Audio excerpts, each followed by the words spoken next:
एकच मिनिट पहिले उभेच राहू द्या, थांबा इथेच राहू द्या. भाऊ सारखा आहे भाऊ या मग. स्वागत आहे. तुम्हाला नाशिक तालुक्यावरून इकडं एवढं लांब यावं लागेल त्याबद्दल दिलगिरी व्यक्त करतो. कारण राजनाथ सिंग साहेबांचा कार्यक्रम आहे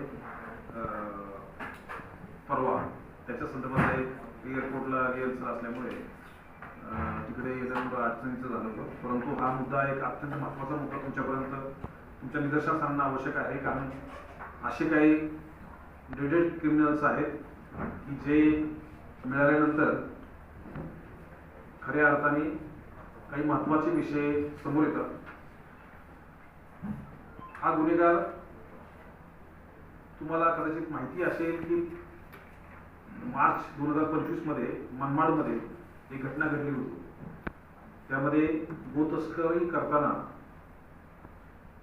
पोलिसांनी त्याचा पाठलाग केला त्या वाहनाचा, आणि ते पाठलाग करत असताना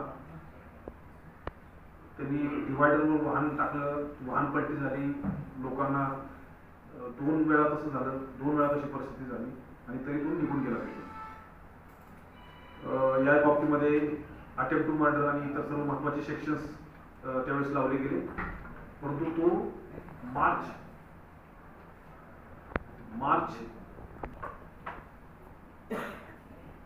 2025 पासून हा आरोपी फरार होता. साधारणतः त्याच्यावर आतापर्यंत आपल्या जिल्ह्यामध्ये 19 गुन्हे गोतस्करीचे आहेत. त्यामध्ये 307 गुन्हे आहेत आणि अशा स्वरूपाचे महत्त्वाचे काही सेक्शन्स लागलेले गुन्हे आहेत. आणि